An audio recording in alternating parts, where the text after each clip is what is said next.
Pagepedia, the global data system of information. It is with utmost humility and sincerity that we present Femi Okunnu, legal practitioner of the Supreme Court of Nigeria, as a living testament and recollection of history in the making in our generation. We are heroes of our nation. We are heroes of our land. Pagepedia, celebrations of champions. My name is Abdul Latif Olufemi Okunnu. I'm a legal practitioner of the Supreme Court of Nigeria and also a barrister at law in England, although I practice in Nigeria. I was born on the 19th February 1933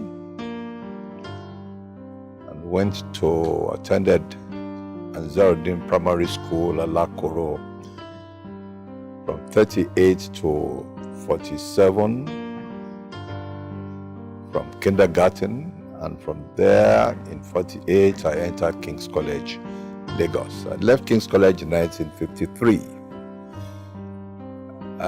and did some little bit of teaching at the college until I left Nigeria in 1956 for the United Kingdom, where I studied law. I was fairly restless as a student in the UK,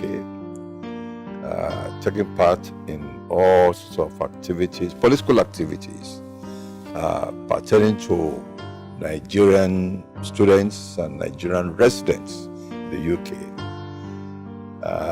And I was first Assistant Secretary to Bolaige, with Bolaige in 47 to 48, 57 to 58, 58 to 59 I was General Secretary of the Union and President of the Union from 1959 to 1960, when I returned to Nigeria in September to help to usher in independence.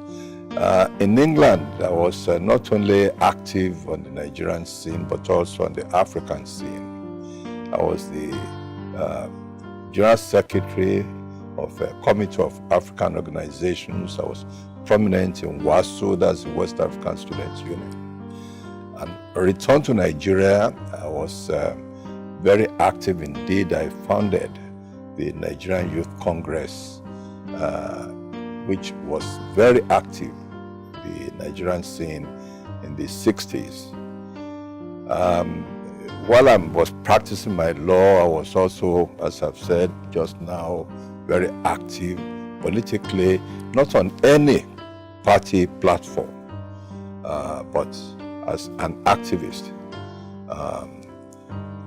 I managed to get the Nigerian government, led by Balewa, to withdraw a detention bill which the government then wanted to pass into law.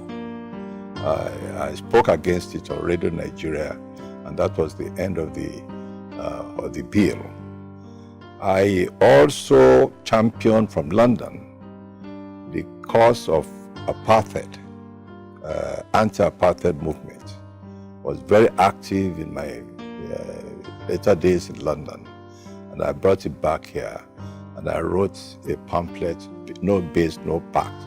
That was about the attempt of the British government to establish a military base in Kano.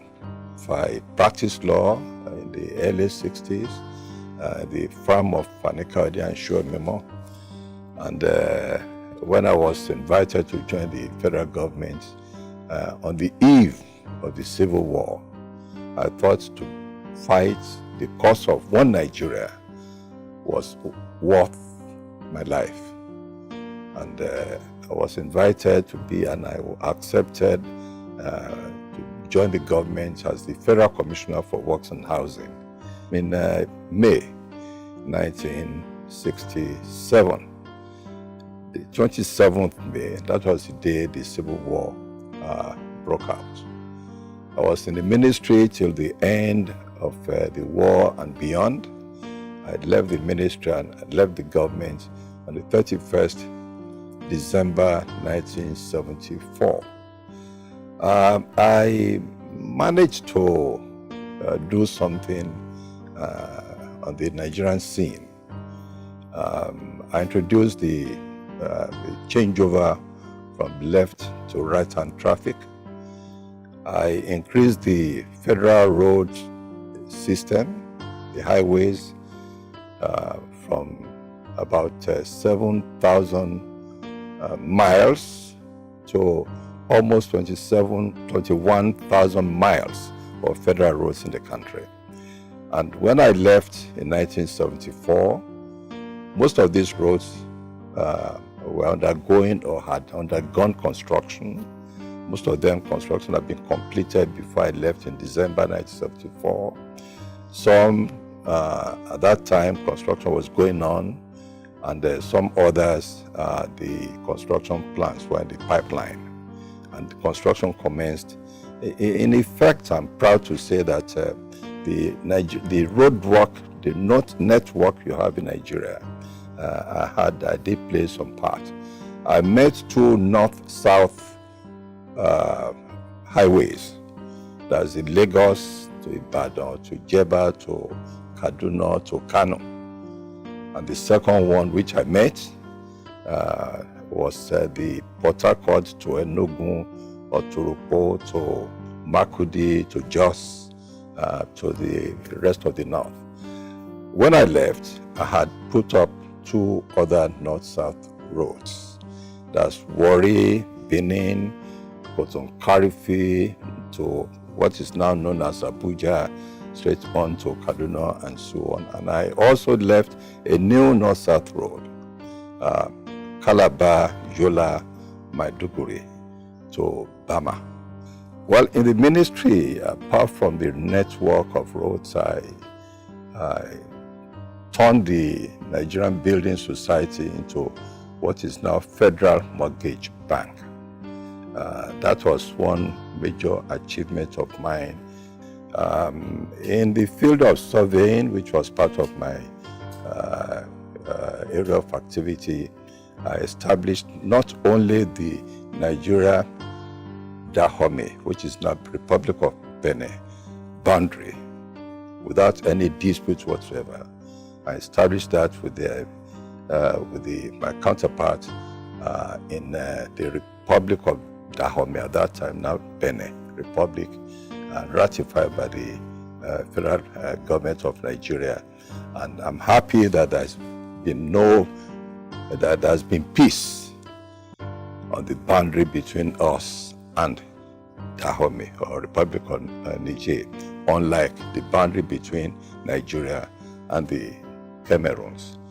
Well, one can go on and on and on about some of these activities of mine. I'm proud to be to establish legislation to establish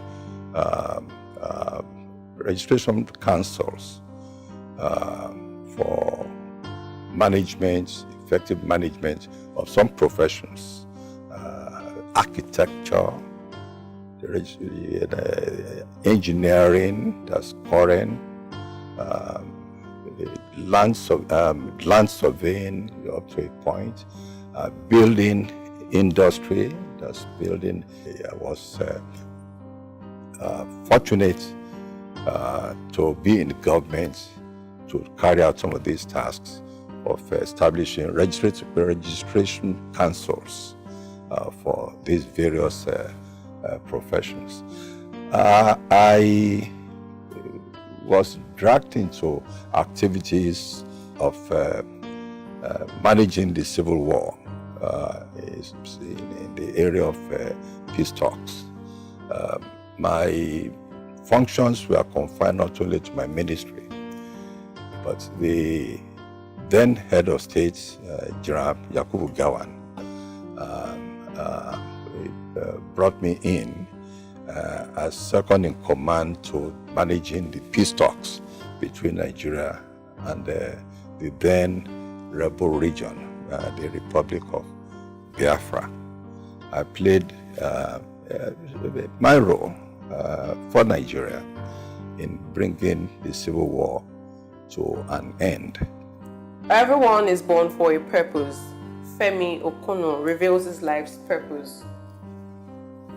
Well, my purpose on earth, I think from what I've said, you can guess what my purpose will be on earth. To serve the country, to serve humanity, to serve Islam. People want to be served. And one of the problems in Nigeria today is that everybody, or most politicians, want to be served. There are few people who want to serve the country. Femi Okunnu shares with us what he would like to be remembered for. As a Muslim, as a Nigerian, as an African, and I was lucky to be in this age, which grew up in my youth, apostles like Gandhi, like Mandela, whom I met in the flesh, whose cause I fought for as a student in London and as a young man in Nigeria, that I lived in their times. In short, to serve Allah and humanity. As a word of advice to the younger generation, he says, one, for the young ones in Nigeria, and the not too young ones, if it's not too late, to regard ourselves as brothers and sisters, coming from forming this one humanity, being proud to be a Nigerian. There is nothing to say as a proud Igbo man or proud Yoruba man or proud Ijo or Efik or Hausa or Fulani. Nothing in it. What I would love for your generation, this young band, the 20s and 30s and 40s, to regard themselves as Nigerians first, Nigerians second, Nigerians last. Your place of birth was mere accident. That's the only way we can hold this country together. For the Pagepedia Videography Challenge, he nominates the following people whose lives are worthy of emulation.